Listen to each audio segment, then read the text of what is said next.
Oh, and Margie, I'm going to hand it over to you to get started. Thank you. Okay, thank you, Suzanne. It's unlike teaching, it's so much nicer to have a moderator. Um, Good morning. Welcome to well, I guess it's the fourth session, fifth day of this week. This one is entitled, Can the Writing Center Help Your Students Avoid Plagiarism? And it says yes, and I certainly believe that.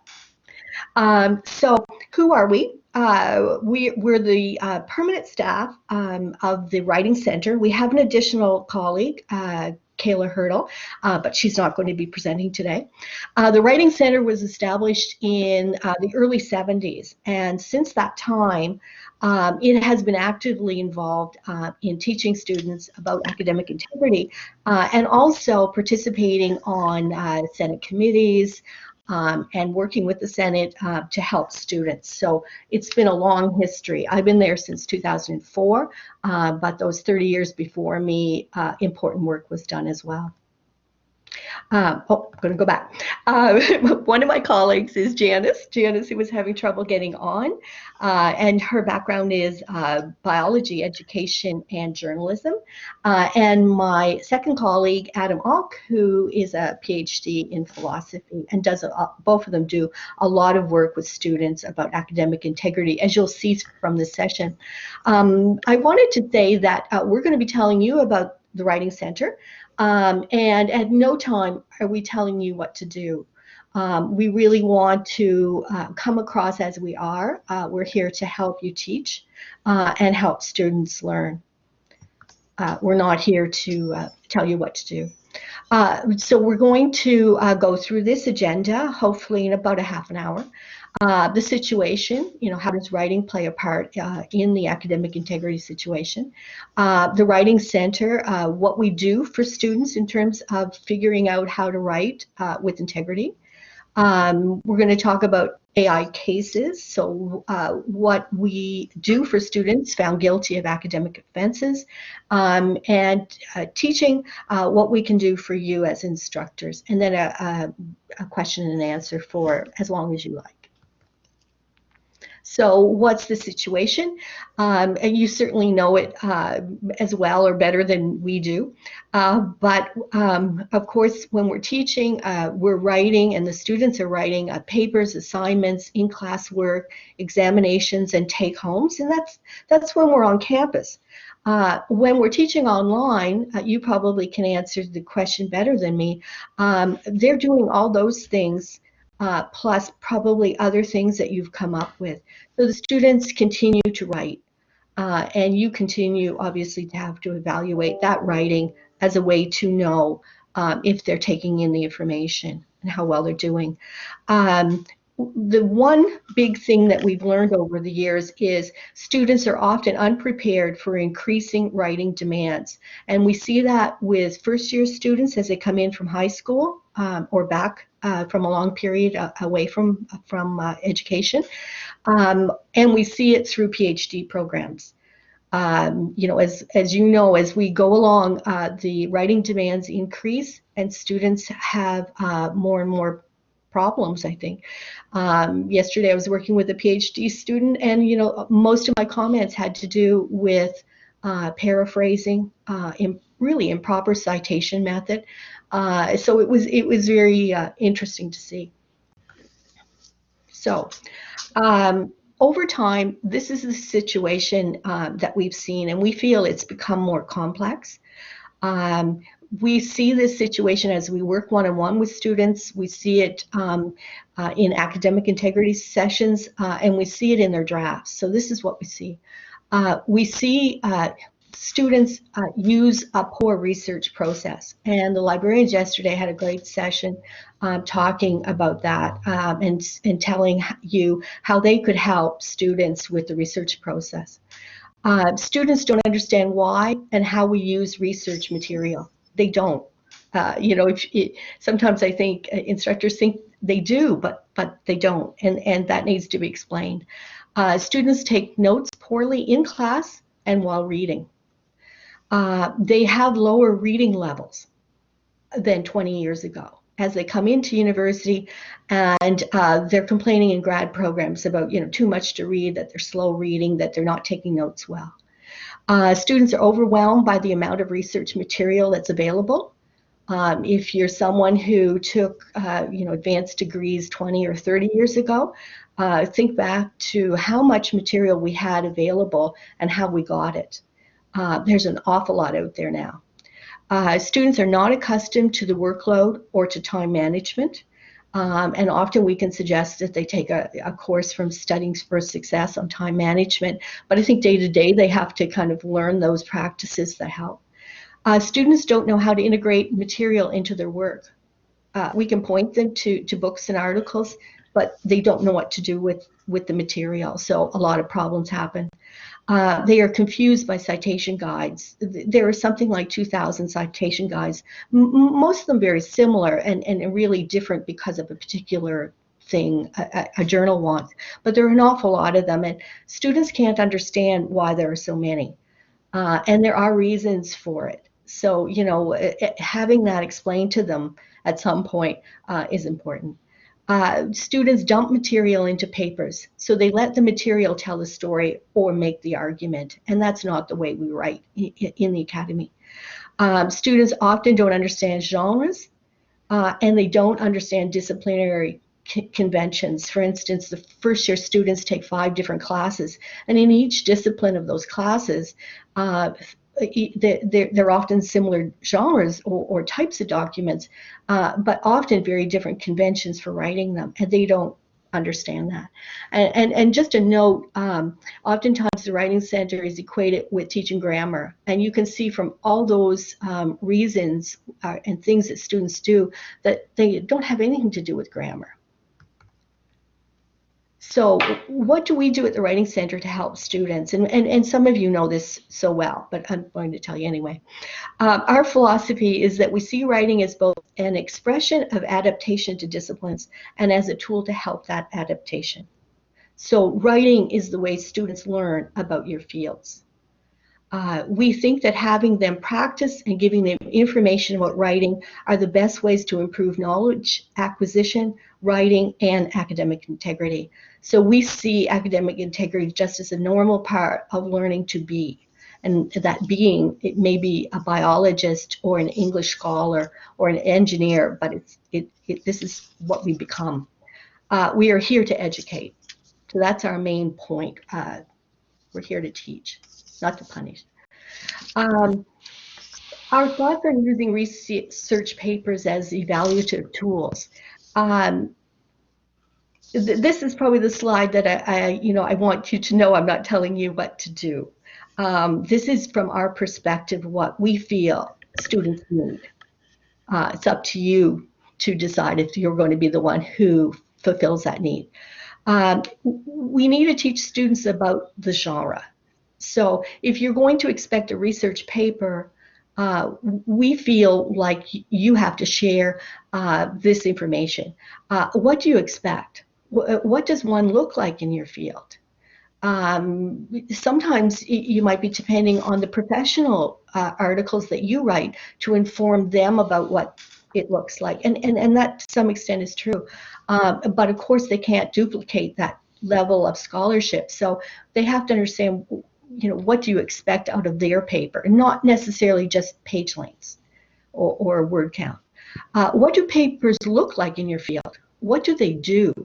And first year and early year students often don't even know what a paper does.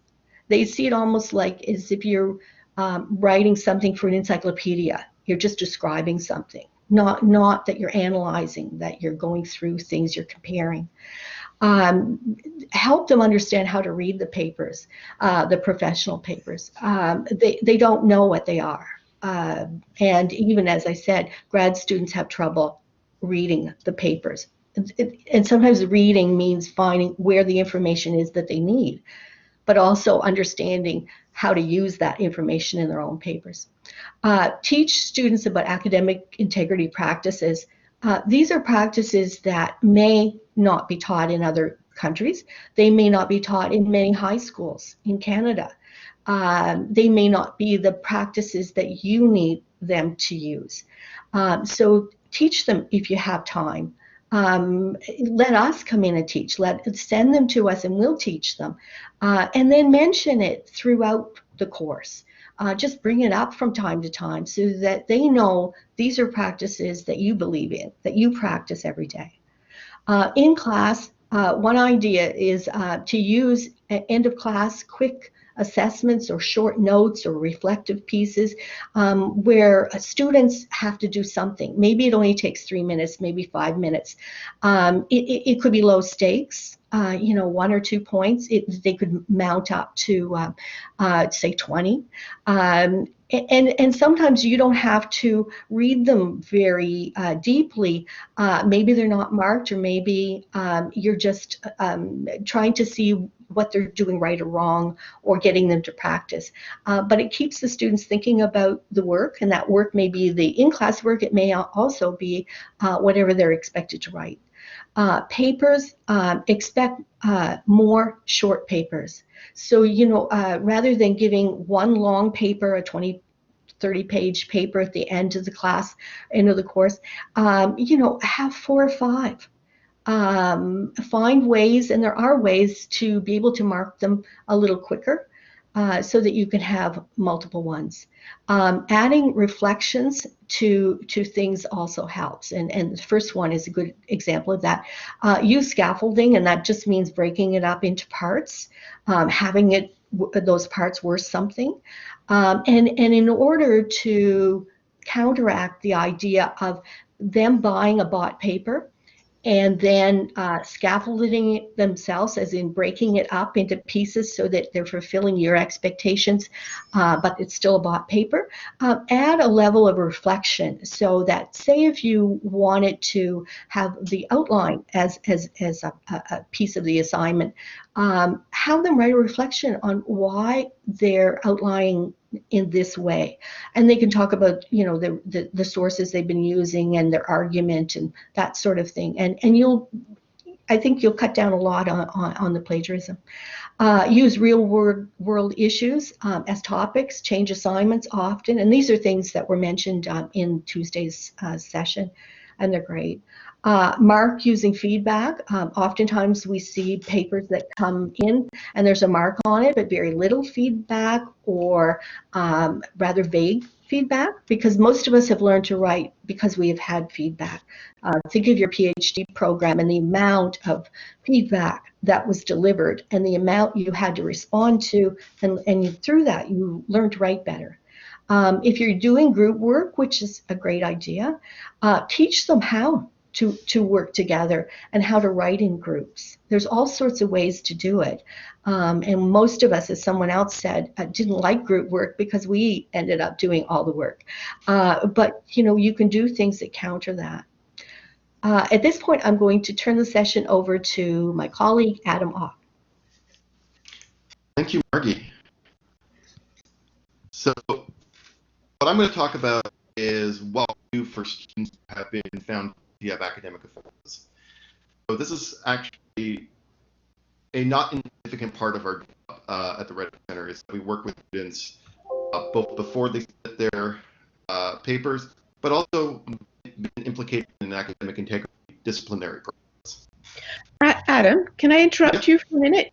You're breaking up, so we're sort of hearing every other word. Oh, no. Let's see if I can... Maybe if you've got a headset on, maybe just try removing the headset. Yeah, I don't know. I'm just guessing. Yeah. It was odd because you sounded fine earlier. Is that a little bit better? That's much better, thanks. Oh, okay, thank you. Sorry about that. No, that's fine. Thank you. Oh, okay, no worries. So we, the penalties are set by the academic integrity officers, and so what the AIOs will sometimes do is they will ask for it's often a mixture of sort of categories of services that we provide. One are Brightspace seminars. These are based on long-standing in-person seminars that we've now just recently moved online. I'm going to talk about those in much detail in a little bit, but there are two of them. One is Academic Integrity Principles, which provides a general overview of AI and potential violations. Whereas part two is on citing materials, and that aims at developing good citation and paraphrasing practices. As I said, I'll talk about those in a moment. Another service that the AIOs will direct students to is the Academic Integrity module. Janice is going to talk about that a little bit in a few minutes, because that's also something that is available to course instructors as well for their courses. But sometimes that gets, the AIOs will direct students to that as well. And then we have one-on-one appointments, and that can be for a number of reasons. Sometimes it's because the AIO wants the student to work on a very, very specific problem that they have, so they might be asked to attend the seminar, but then also attend a one-on-one appointment to go over the details, chapter and verse of APA citation style. Or because they have a specific paper that they're working for a class, and they'll receive a penalty on the paper in the class, but they're still allowed to submit it. But they want, the AIO wants the student to have that looked at and work with a writing tutor on that paper before they resubmit. And then also in some cases with the AI seminars and with the Academic Integrity module, we'll have follow-up sessions with the students, and at this stage right now for video chat, to reinforce some of the points in that material. And Janice can talk a little bit more about that with regards to the aim, and I'll talk a little bit more about that in regards to the seminars in a couple minutes here. Okay, well, what are these seminars? That's what I'm going to focus most of my attention on here. Okay. So the seminars are in two parts. The first part is Academic Integrity Principles. That's, as I said, it's a broad overview of academic integrity concepts and potential failures. It's sort of everything you need to know about academic integrity. And it's fairly broad-based. The intended audience is basically any student who's been convicted of an academic integrity offense. So students who have been accused or have been convicted of data falsification, of improper collaboration, of plagiarism, improper citation, cheating on tests, and so on. This is the seminar for them. And what the goal of the seminar is to, where needed, to shift the student attitude about AI. So I taught these seminars for many years when they were in person, and talking to students, I would have some students who would come into the seminar very convinced that they did nothing wrong. And then by the end of the seminar, they kind of had the sense of, oh, okay, I know, I have kind of an understanding why, you know, I've been through this process. Other students were, you know, knew that they had done something wrong, but weren't sure why or how, and were extremely nervous and frightened about what, you know, that they were going to accidentally commit another academic integrity violation. And so the goal of the seminar is to kind of explain a little bit about like what the sort of ethos of academic scholarship is. We also aim to provide a clear account of AI rules and practices. So, for example, why do some classes allow students to work as a group and submit group projects where other classes don't? What's going on there? Why, you know, why are we expected to put direct quotations into quotation marks and so on? Why is it important to mark off the exact words of a writer? Why is it important to cite paraphrases and summaries? That's what we're going to be, that's what we try and do, is explain those principles. And then we also aim to help students develop practical skills of time management, reading assignments, reading syllabuses, to help them avoid future AI violations. The second seminar is more focused on avoiding plagiarism and developing good citation and paraphrasing skills. So this intended audience is very much on students who have been convicted of plagiarism or improper citation offenses. And our goal there is pretty straightforward. We're aiming to get students to be able to recognize potential problems in their own work, so identify plagiarized material and learn how to fix that, to help students understand what information is required for the proper use and citation of material, so what kind of information goes into a reference list entry, what kind of information needs to be put in text, how do you integrate that into your text, and then to give students more effective paraphrasing techniques.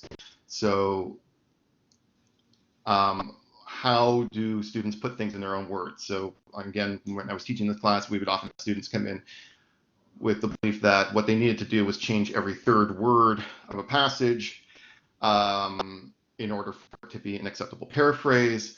And this would lead them into all kinds of problems with structural plagiarism and other issues.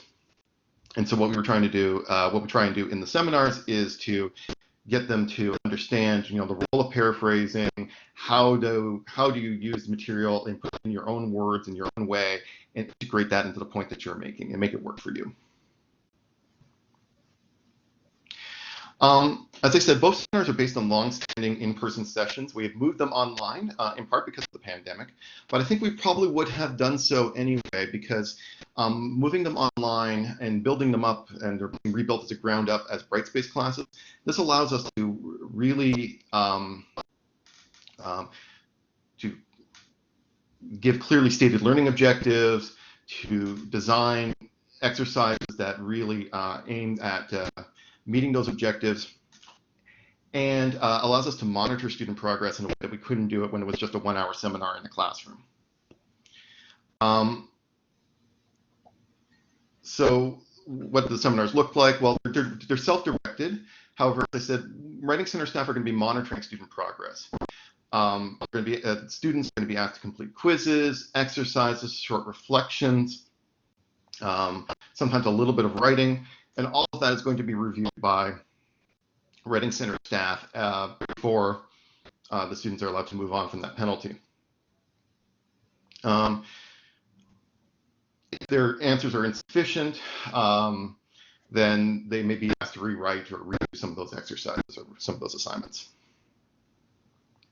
So here we have an example here on the right of a question that we have there, which is about asking students to reflect on characteristics of a good student. This is from the Academic Integrity Principles seminar. So what we're trying to do is, again, kind of provoke an attitude of what counts as good scholarship and get that ingrained in the students' minds. We try as much as possible to scaffold the assignments. So we're trying to build up from relatively simple assignments up to something a little bit more complex. So for example, in the Citing Materials seminar, we start by asking students to select a peer-reviewed paper from Novanet and construct a reference list entry with direction in the citation style of their choice. Later on, they're going to take a passage from that same paper and try and cite it as a direct quotation.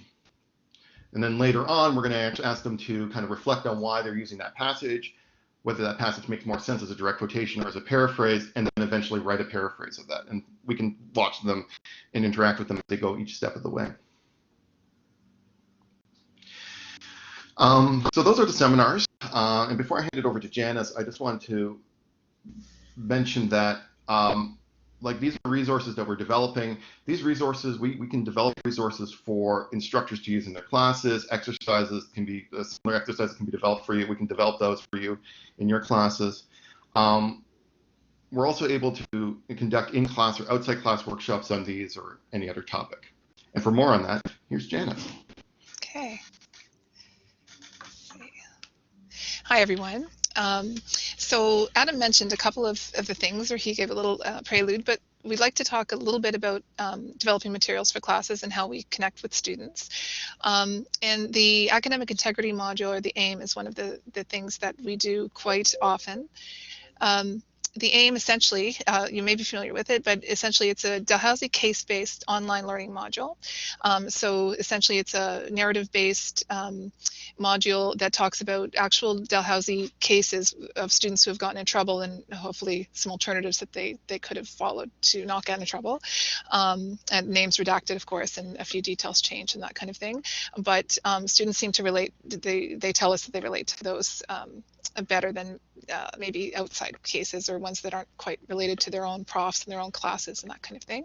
And we also offer a blended option with that online module, and I'll talk about that in a moment. We just wanted to briefly touch on the history of it so that you knew where it came from.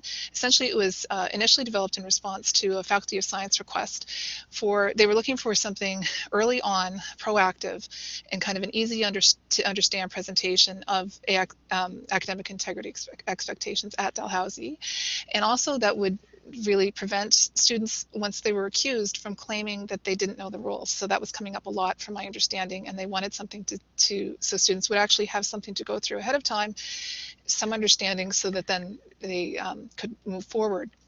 And essentially, they wanted students to write better in science, including using source material appropriately, how to incorporate those sources. So it evolved a bit into, it's now a collaborative project with the Faculty of Science and FAS under the College of Arts and Science and other. And we're always open and welcome to input from other faculties and other units, sometimes in terms of scenarios or cases that might come up in other units as well. So from the Writing Center perspective, we also saw it as a bit of a stepping stone to student-faculty discussions. So Margie mentioned earlier about in class, students talking to their professors about these. So we thought it might be a way to kind of give them some of the basics, and then they could go into their classes and have discussions about how it actually works in those particular fields and those particular classes with certain assignments and that kind of thing. And we also find that it seems to work best in concert with a follow-up conversation. So I mentioned briefly at the beginning about how there's a blended approach available as well. So in addition to the online, sometimes we get to talk with students afterwards about it, sometimes in a class, sometimes in a small group, and sometimes or often when a student has gone through a Senate process, and if one of the penalties is to review AI with us, then they often will do the module, and then we invite them in for a follow-up session and we get to talk about it. And that's really nice because we get to hear, the student gets to ask questions, and we get to really hear a little bit more background and detail. And so sometimes it can be something as simple as that they weren't clear on a definition or what something meant. So they didn't have a clear understanding of what peer-reviewed literature meant, so that they knew that they were supposed to use peer-reviewed literature in an assignment, but they really didn't have a grasp on what that meant, and sometimes they were hesitant to ask. So things like that could come out in the conversation, and so we find that works well in concert with the online part of the module. Okay. In terms of who takes the module or who is enrolled, so any student registered in a first-year Faculty of Science or Faculty of Arts course is enrolled in the module when they come into Dal. And other courses sometimes ask their students to do it as well, so an instructor can just request it for their class, and the students can be enrolled in it that way. And again, we offer follow-up with that in any form you'd like. And as I mentioned, some students do it again or for the first time as part of a penalty from the Senate in terms of remediation. And sometimes other interested students do it. They're always welcome to enroll. There's a self-enroll option, and there are some students who do take us up on this option. Sometimes incoming students, and especially grad students, I find sometimes want to just get a sense of how things work, and they're really interested in looking at something online and then sometimes having a follow-up conversation. Excuse me. We just wanted to mention the AIM is updated each year by the Writing Center and by the College of Arts and Science, and we base those updates on feedback from students, faculty, AAOs, and other colleagues feedback, and we're always, again, welcome to that feedback, and we're always interested in making it better and more accessible to the students as much as possible. Especially this year, I just wanted to mention that we were really fortunate to get a community outreach project with the computer science computer outreach program, where we had fourth-year students working with us on some of the aspects of the module to make it a little more user-friendly, a little more kind of student savvy, and that was a really great experience, and they've really contributed a lot to the process. And especially going into the fall, we're really looking, in this update, we're really looking at some special attention on the online environment that's going to be coming, or that's here, I guess, now, and in the fall 2020 environment. So we're looking at aspects of the module to make sure that it really is kind of up to date with the kind of new world that we're looking at in the fall in terms of types of cases and that kind of thing. Okay, in addition to that, we teach in-class workshops, and we put on some supplemental classes as well. So there's a variety of ways we do this, and it's very, it can be very driven by what you like and what you would like us to provide. As Margie mentioned, we don't ever tell kind of people how to do it, but we're happy to come in any form and talk about this. So sometimes we just come in for a one-off presentation on a particular topic, maybe AI, maybe something like structuring a report or something like that. And the length of time or how many times we come in is something that is very flexible. In those sessions, students really engage in discussion about writing in their field, and it really works well when the faculty member stays in the room, because then it turns into a conversation about writing and writing in that particular field, and the students really enjoy that, or they report that they enjoy that. And sometimes we also do, in those situations, some guided or structured peer review sessions with the students in the class. And again, that seems to be something that they enjoy and get something out of. We also offer supplemental class connections. This is something we've been increasing over the years as much as possible. And these are small group classes that are held outside of regular class time. So we understand what huge priority time is in the class. And so this is something that we've kind of done in a supplemental way to help. We do them a lot for first year writing intensive classes, but not exclusively. They can be available to others. And essentially what happens is that a writing instructor closely related to the field or that course meets with the students, often weekly, sometimes more than once a week, or sometimes just a couple of times across the term, sometimes associated with assignments. So sometimes we do them a week or two before an assignment is due. So there's lots of different ways they can be offered. When we do it more than once a week, it's usually because it's a large number of students, and so we offer more than one session so that we can accommodate student schedules and make sure that every student has an option to attend if they wish. We don't mean it to be extra work for the faculty member, certainly, but we make sure that we have, so it isn't, we kind of handle the logistics and that part of it, but we always make sure that we maintain a really close connection with the faculty member to make sure that your learning outcomes and your assignment expectations are followed, and so we want to support that learning. And we started with one a few years ago, and now we do about 5 to 6 courses per term, and again, different kind of models depending on the course that we offer. And finally, we just wanted to mention too, we have a resource guide. It's an ongoing project. It's one of the LibGuides, and it has just lots of information for students that you can refer them to, and there's some faculty resources as well. I can't click through on the slide, but there's a lot of like there's a section on writing in the disciplines, so you can, what is it like to write in chemistry, or what is it like to write in philosophy, and we try to provide resources for those, sometimes through kind of annotated papers and samples and models and that type of thing. And as I mentioned, there's a faculty resource page as well there, and we always welcome very much input to this. If you take a look at it and you notice there's something really missing that you'd like to see, we'd love to hear about that, or any materials that you'd like to share with us as well. We're very excited to have that option and to hear what is needed. So we'll turn back to Margie for a closing and a summary. Thank you.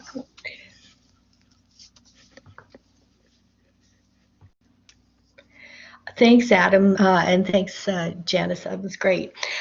So everyone watching. You can see that the Writing Center has been around a long time at Dalhousie. We offer, I hope, good quality and lots of support to both you and your students.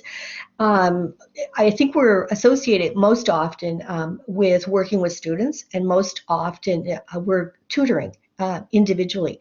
But we're also, as Adam and Janice described, we're in classes and we're online, obviously more and more.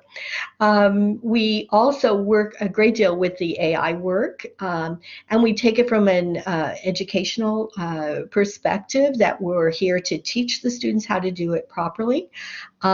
We do work closely with the Senate office and the Senate Discipline Committee and the AIOs, and try to tailor whatever we offer to the needs of the students and the expectations of the Dalhousie employees. We also develop materials, as Janice told you, about that you'll find in the resource guide. The resource guide is a LibGuide that was made available to us by the library. And it gets an awful lot of hits, so it is popular. And we do that Senate work to reduce plagiarism and really to have students understand how to do things properly. Two things that seem important to us is you have to meet the students where they are. So if they have a need, we'd like to fulfill it. And we also are here to educate. So that's our primary role, and it's important to us. So that's our presentation. Thank you for listening. It's very much like being on radio where I can't see you. So now I'd like Janice's, you can see Janice, and maybe Adam could come back on. And with Suzanne's help, we can open it up to questions and answers if people have any. Margie, would you like me to just stop sharing the PowerPoint and then we can see you all? Yes, that's great. Okay, you can just switch your cameras on. Okay, so thank you very much, Margie, Janice, and Adam. That was a great overview, and I think the value of the support for faculty as much as for students is something that is really important, especially under the context of academic integrity. So for those of you who are here as participants, does anybody have any questions for the Writing Center?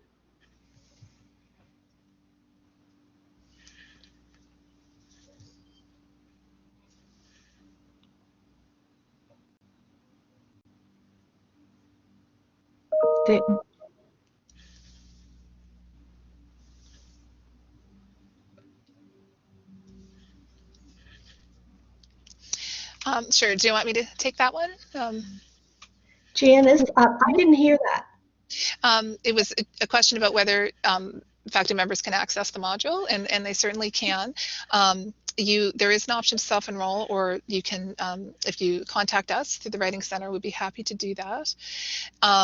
And just a note again, we're currently doing our summer update, so it may look a little rough when you look at it, but you'll get the idea. And then, but certainly everyone is welcome to go in either through self-enroll or through contacting us. And Suzanne, maybe we can provide the links for that for everyone. Sure, if you provide those links to us, we can send them out to participants when we send out the slides and the video link. Okay. Joe Welch is asking, well, first of all, I would just like to reference Bob's comment recognizing, as he said, the outstanding work that the Writing Center does. So thanks for that, Bob. Joe has a question. Oh, where did that go? That was weird. Oh, can graduate students will also access AIM? Yes, they absolutely can, and we did have some directed directly at grad students, but now this one it's mostly directed towards undergrads, but absolutely grad students can access it, and then in the follow-up conversations, sometimes we can go into more in-depth things that may come up in grad school as well, but absolutely they are very welcome to either follow the module or come on in and talk about it afterwards. Yeah. Thanks, Janice. Sandy is asking, is there a greater misunderstanding with different cultures related to plagiarism?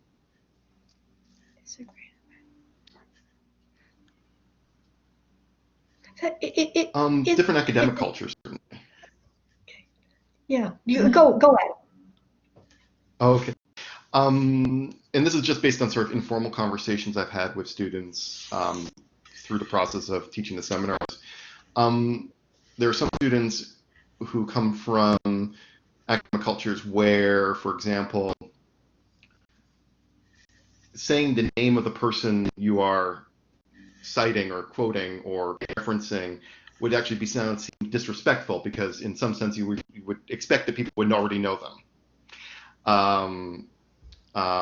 In other cases, people have been told, like they've been told very, and this is more like in a high school where they've been told to kind of not to cite because the teacher wanted to keep things very, very simple, and didn't want the citations to get in the way of the argument, and that's all they were caring about. And so different people come in with different understandings, especially in first year, and it's they don't necessarily get all of the ideas that those of us who've been at a university for years have kind of internalized and just become second nature. I'm wondering, somebody in the library the other day was talking about international students, different understandings of plagiarism. Do you come across that in the Writing Center, as well as the academic differences, disciplinary differences? To some degree, yeah. Yeah. I mean, I would say so. We see, yeah. Some fields will see more students struggle in it, but it's hard for us to determine where the ideas are coming from. Whether it's from the country of origin, or it's just a particular high school, or whether it's a discipline. Further along in grad school, we see a difference in how students adapt to academic writing. And that may be a function of how much writing they've done in their undergrad years, or how much emphasis has been put on, writing appropriately.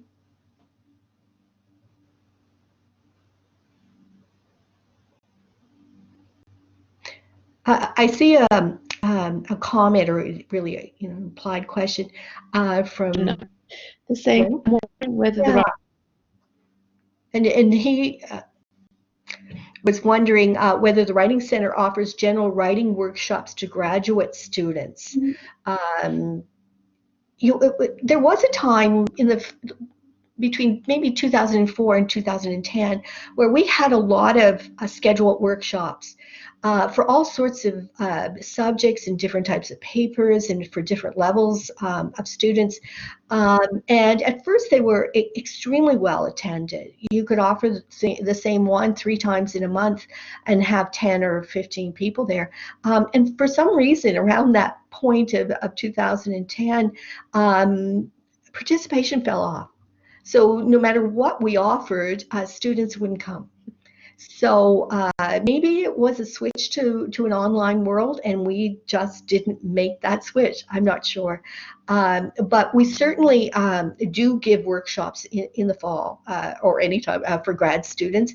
And if you had a group of students, we would certainly offer one.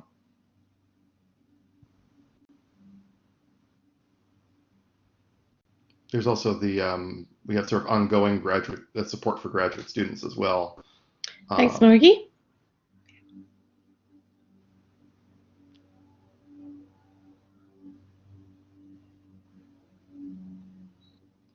So I see Morgan has said that she would like to know about that too, and when we say we're open to giving sessions that aren't scheduled, we really are, and we're often surprised that people don't take us up on it. Whether we're in class or whether we have a workshop outside of the class, or whether we take a whole lab and work with the lab, or it could be just some sort of graduate group. We're really happy to have those discussions. We would know that students were interested, and as soon as students are interested, the effort is worth it. It just became a case where the effort wasn't worth it if students wouldn't come to scheduled ones, and often that, I think, had to do with communication. As well as students, being busy, and they're a just-in-time generation. And at that point in the year, they weren't looking for that information. So I think that all is leading me to think that online is often an awfully good way to have material archived and available when students need it. But again, the idea for those archived sessions should be coming from instructors and from the students themselves.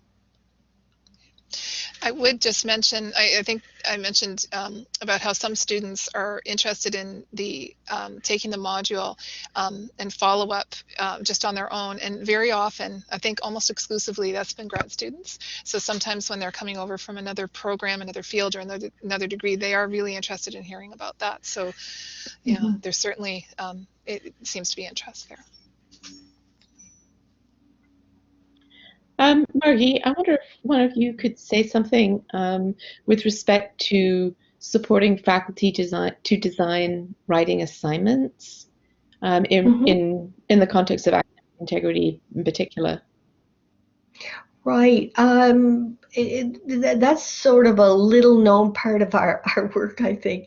We really quite regularly meet with instructors or program managers or assistant deans and talk about, what their students need, and talk about, what they're hoping to achieve, and then helping them develop some assignments or rubrics for the assignments, things that will help them achieve their learning outcomes. The academic integrity module, as Janice explained, came out of an assistant dean making the request and helping us develop it to a large extent, at least at first. And we need that, and once we see a need, we jump on it. So, I'd encourage anyone who's interested in a specific assignment or just generally to reach out, and we'd have that.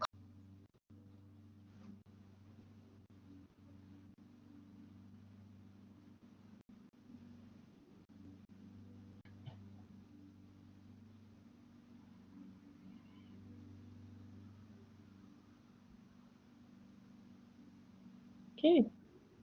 Oh, there's a long question here from Daniela. Thanks for the session. In collectivist cultures, some people understand differently the matters related to intellectual property. As an example, a student of mine wrote an essay in which he used extensively the published work of his uncle. There were no quotation marks and sometimes no paraphrasing, but just copy-paste method. When I discussed with him, the student was unaware of plagiarism. He stated that he asked his uncle whether he could use his work. The uncle approved, so in the student's view, there was no academic integrity violation. How would you deal with this situation? Adam? So this is, I think, a really good example of sort of different approaches to understanding academic integrity.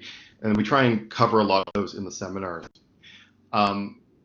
So one approach is an intellectual property model, right? So where the information that is from a source is their property, and if you use that information without their permission or without citing them, you are in effect stealing that information. Well, that works for some in some contexts. In other contexts, like the one you described, it doesn't really work. But I think there are other reasons why we cite the way we do, and I think that actually has to do with, for example, making connections with readers. needs of readers. When you're presenting material to your readers, you're in a sense teaching them about a topic. And one of the ways that the readers can learn about that is by reading and connecting with the sources that you're drawing on. And if they don't have access to those sources, then you're depriving them of something extremely valuable and important for scholarship.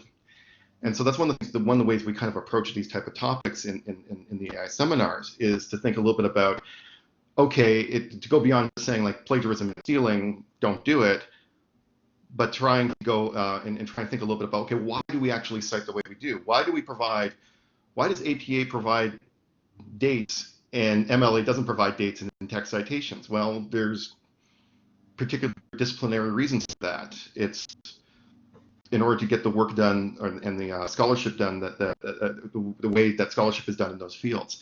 And so getting students to reflect on what they're being asked to do, how work is done in their particular disciplines, and what information their reader absolutely needs to know in order for them to actually learn and build on the work that they've done.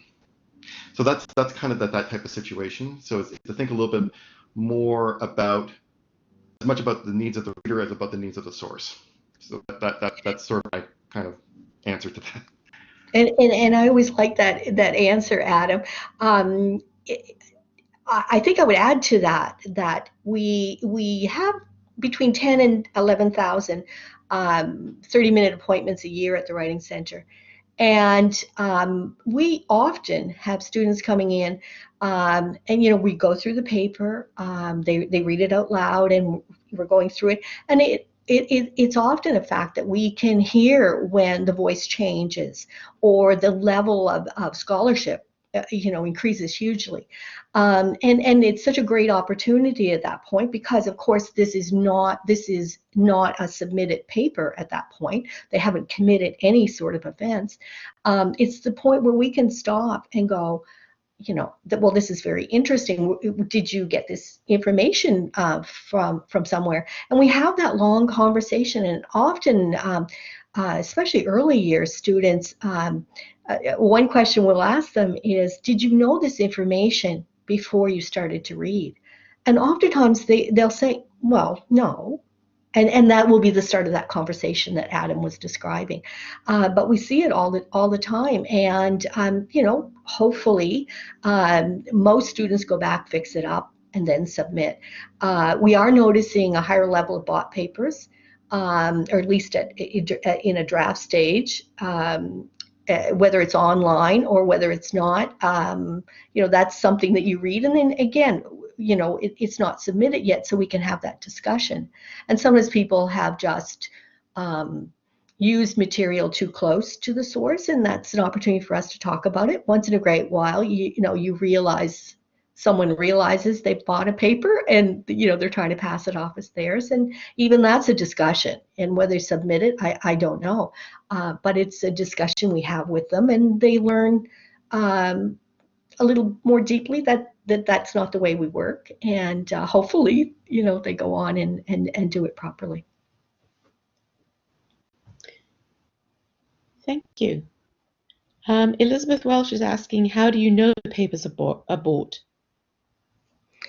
I mean, we don't know unless they tell us, obviously, but we highly suspect it. Someone, especially online, someone has sent you an email that it has very, very poor English, and then you see a paper that is just beautifully written. Oftentimes, beautifully written without a lot of citations. And I'm sure people who really are experts in bought papers, there's all sorts of little flags that you could see, but typically when I see them, it's often the difference between the email or the series of emails and the paper itself. Just as when you're reading a paper in one paragraph is reflects the student's ability to write, and then you see a paragraph that looks just like it, but yet it doesn't read of the same quality. It's much higher quality. Thank you, and thank you, Daniela and Elizabeth, and everybody for the great questions, building on what Margie and Janice and Adam have presented. It's fantastic, and Vivian's making the point that some of these red flags on Wednesday, but has been moved to Monday at 10 a.m. On Tech Savvy. And so hopefully some of you will join us there.